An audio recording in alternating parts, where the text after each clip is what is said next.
The candlelight flickered across the long wooden table at the rooftop restaurant, casting warm shadows on everyone's faces as the clinking of glasses filled the air. It was my girlfriend Sophia's closest friend Elena's 32nd birthday celebration, and the view of the city skyline from up here was stunning, twinkling lights stretching out for miles under a clear summer night. I'd been with Sophia for just over 11 months now, and while her world of art galleries, cocktail bars, and weekend yoga retreats wasn't exactly mine, I'd grown to enjoy parts of it because of her. I'm 36, a mechanic who owns a small auto repair shop on the edge of town. Steady work, decent money, my own place with a garage out back, and a classic pickup I've restored myself. Nothing extravagant, but it suits me fine. Sophia, 31, is a graphic designer for a big marketing firm in the city. Creative, always dressed in flowing outfits with statement jewelry, surrounded by friends who talk about design trends and international travel. They were always courteous when I joined them, asking about my shop or the cars I worked on, but I could sense the subtle distance, like I was the outlier in their polished circle. Elena had insisted I come tonight, saying it wouldn't be the same without me, which felt genuine at the time. Now, looking back, maybe it was part of the setup. We'd arrived around 8 p.m., the group of about 10 people already seated at a reserved table with white linens and an elaborate charcuterie spread. I had on my best button-down shirt tucked into dark jeans, boots polished for the occasion. Everyone else was in linen dresses, tailored shirts, or sleek jumpsuits, the kind of effortless elegance that comes from city salaries. Conversation flowed easily at first. Work projects, upcoming vacations, funny stories from a recent group trip to Mexico. Sophia sat next to me, her hand occasionally brushing mine under the table, including me when topics turned my way. I shared a bit about a tricky engine rebuild I just finished on a vintage Mustang, and a few nodded politely, though their eyes glazed over quickly. Dessert came.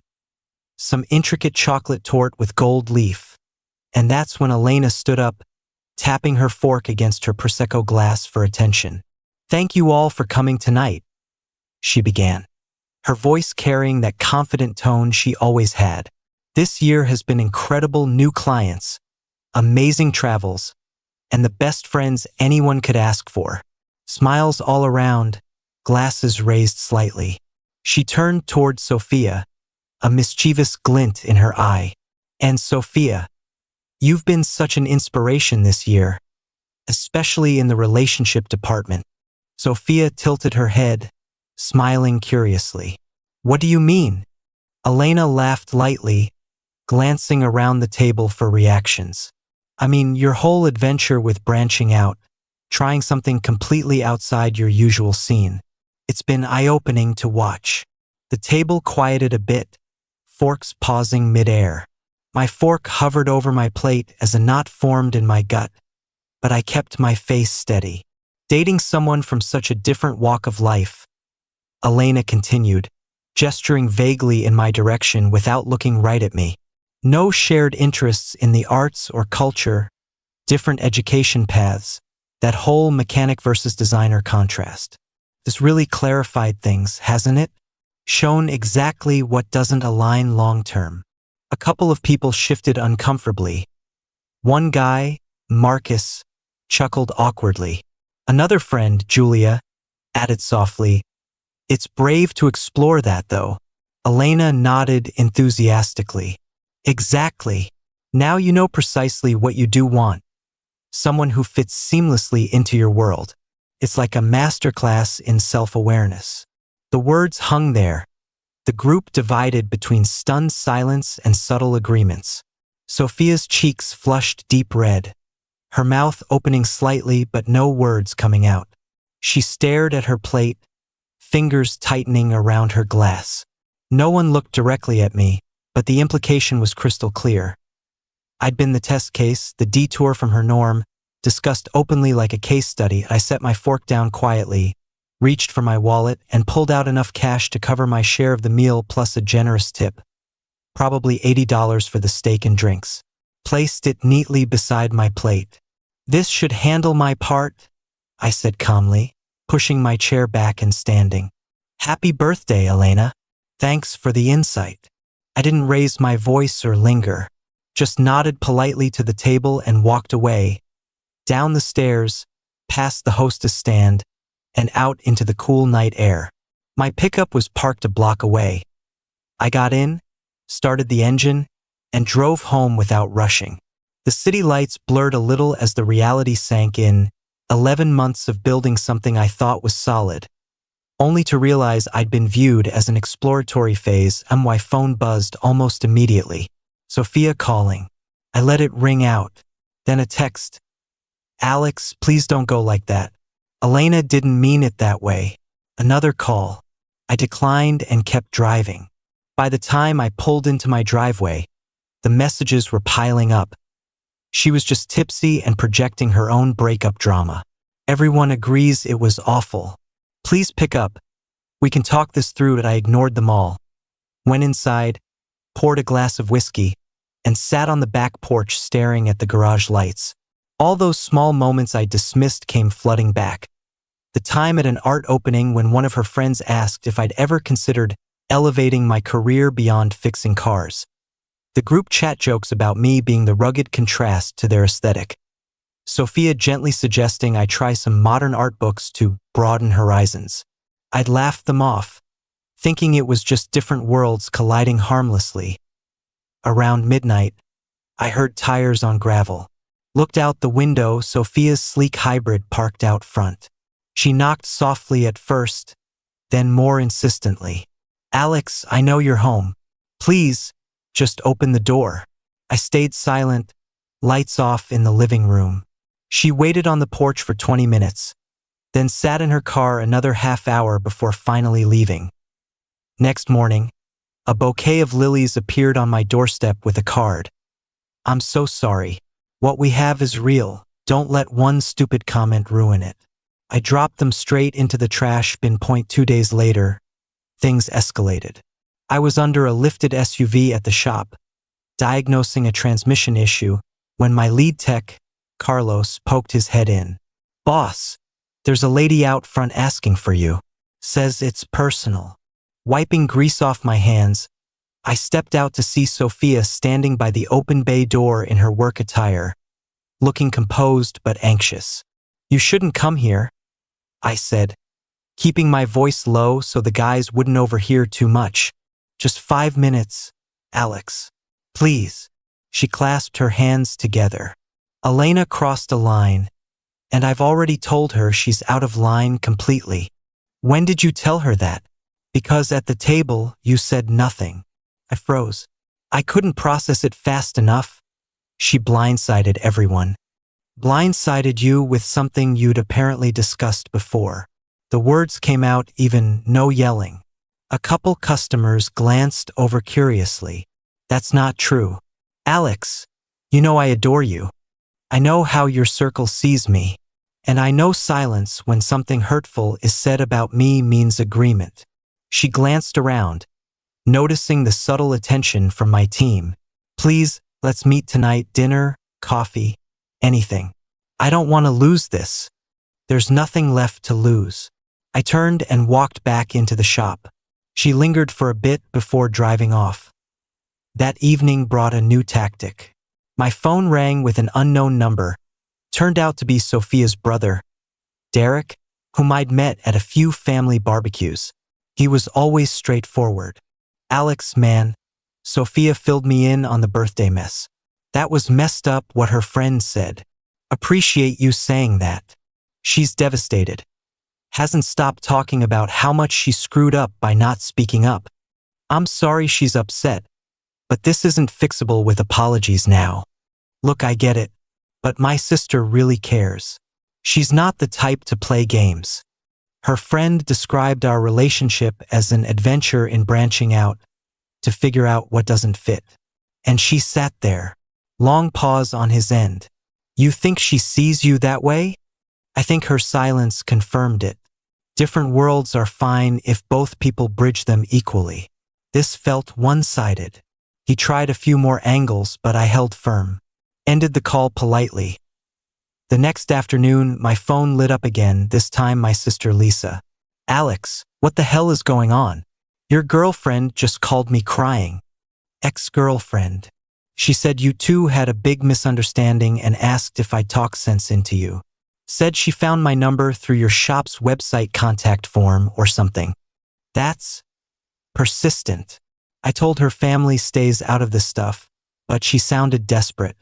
What happened? I gave her the rundown. The speech, the lack of defense, the pattern of subtle digs I'd ignored. Wait, her friend basically called you a trial run in front of everyone. Pretty much. And she didn't shut it down? Nope. Then good riddance. You deserve someone who brags about you, not someone embarrassed when their friends point out differences. We talked a while longer. Her support helped solidify things. Later that day, a text from Sophia's phone. This is Elena. I borrowed it because I know you'd block mine. I owe you the biggest apology. I almost ignored it, but curiosity won. What she said was unforgivable. I was drinking and dealing with my own recent split. Projecting hard. Doesn't excuse it. No, it doesn't. I've spoken to Sophia. She's heartbroken. She talks about you all the time, how grounded you make her feel. Then why the speech? I twisted something she'd mentioned once in passing about navigating different backgrounds. It wasn't how she truly saw things. So she'd used those words before. Not exactly like that. Look, we're a pretentious bunch sometimes, used to our bubble. But Sophia stepped outside it because she wanted you, not as an experiment. The conversation dragged on. She admitted to snobbery in their group, but insisted Sophia's feelings were real. It planted a tiny seed of doubt. Maybe I'd overreacted. Maybe one drunk rant didn't define everything. A week passed with no contact from me. I threw myself into work. Long days restoring a '67 Camaro for a client. Evenings tinkering in my own garage. Memories kept surfacing, though. Like 3 weeks ago when Sophia suggested a weekend at an exclusive coastal art retreat. When I mentioned the cost, she offered to cover most of it, saying casually, I know the shop has variable income. I'd taken it as thoughtful. Now it felt like accommodation for my level. Or at her firm's holiday party last month, when a colleague joked about designers dating real-world guys for inspiration. She laughed it off nervously, steering conversation away instead of correcting him. 2 months back, she'd forwarded me listings for vocational management courses, saying gently, if you ever wanted to grow the business bigger, these could help. I'd said I was content running things hands-on. She'd nodded but looked disappointed. Patterns I'd excused as caring now looked like quiet reshaping. Finally, I decided clarity was needed. Called her from the shop during a slow afternoon. Alex, her voice cracked with hope. Thank you for calling. Sophia, I've thought it through. We're finished. No. Please hear me out. You say you care. But when it mattered most, you stayed quiet while I was reduced to a lesson in incompatibility. I was stunned. I should have jumped in immediately. I've regretted it every second. Regret now doesn't erase the moment. And it doesn't erase the buildup. I'll cut ties with anyone who disrespects you. Elena's already on thin ice. It's not just her. It's the hesitation I saw in you too. She pleaded for another chance. Dinner, therapy, even meeting her parents sooner than planned. I stayed firm.